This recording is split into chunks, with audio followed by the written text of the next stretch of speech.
tó àkòrí kan tún rèé wáyà mi lójú òpó ìròyìn Vanguard eléyìí tó hàn dé lóòrọ̀ tòní lórí ohun tó ní í ṣe pẹ̀lú ọ̀rọ̀ àgùnbánirọ̀ kan tó ń jà rìn káàkiri orí ayélujára.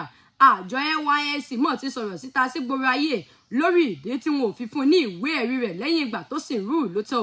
Àjọ NYSC òun náà ni wọ́n ti bẹ̀rẹ̀ tako ọ̀rọ̀ kan eléyìí tó ń jà rìn káàkiri orí ayélujára lórí ohun tó ní í ṣe pẹ̀lú àgùnbánirọ̀ kan tí orúkọ rẹ̀ ń jẹ́ Uzerita tí ọ̀pọ̀ èèyàn mọ̀ sí Ray eléyìí tí wọ́n jẹ́ kó di mímọ̀ wípé wọn ò fún ní ìwé ẹ̀rí rẹ̀ pé kì í ṣe pé torí pé ó bu ẹnu àtẹ́lu ìṣèjọba Bọ́lá Tinubu bí ti wù ó kéré mọ́ nínú àtẹ̀jáde eléyìí tí wọ́n fi léde láyé àná ẹni tí í ṣe agbẹnusọ àjọ NYSC Caroline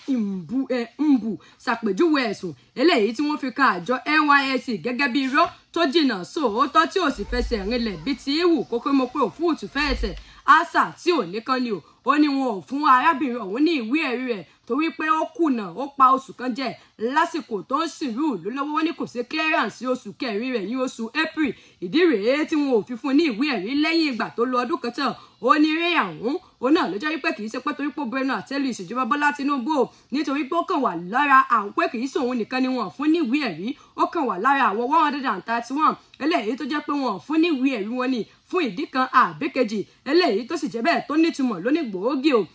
ó ní wọ́n fi oṣù méjì kún ìgbà eléyìí tí wọ́n fi sùúrù ìlú torí pé ó kùnà láti ṣe clearance oṣù kẹrin eléyìí tó sì wà ní ìbámu pẹ̀lú òfin tó ṣe bẹ́ẹ̀ tó ní í ṣe pẹ̀lú àásìrú ìlú lórílẹ̀‐èdè wa Nàìjíríà ó fi kọ́ ọ̀rọ̀ rẹ̀ wípé ṣé ẹ wá rí pé wọn ò fún ní ìwé ẹ̀rí rẹ̀ kò ní nǹkan kan ṣe bí tí wò ó kéré mọ́ kò fi ibì kankan fara pé àbí kó fara jọ pé ó bẹnu àtẹ́lu ìṣèjọba Bọ́lá Tinubu bí tí wò ó kéré mọ́ ẹ̀wẹ̀ nígbà tí ọ̀rábìnrin tí ìṣẹ̀lẹ̀ ọ̀hún ọmọ ṣẹlẹ̀ sí tí wọ́n mọ sọ̀rọ̀ síta ó ṣe lálàyé wípé ọ̀rọ̀ rí bí àjọ NYSC ṣe rí bí tí wò ó kéré mọ́ ó ní gbogbo ohun tó yẹ kóun ṣe lásìkò tóun sì rú ìlú òun lòun ṣe ó ní kódà pàápàá tí oṣù kẹrin eléyìí tí wọ́n lòun ò lọ yìí ó lòun lọ síbi bẹ́ẹ̀ àmọ́ fún ìyàlẹ́nu LGI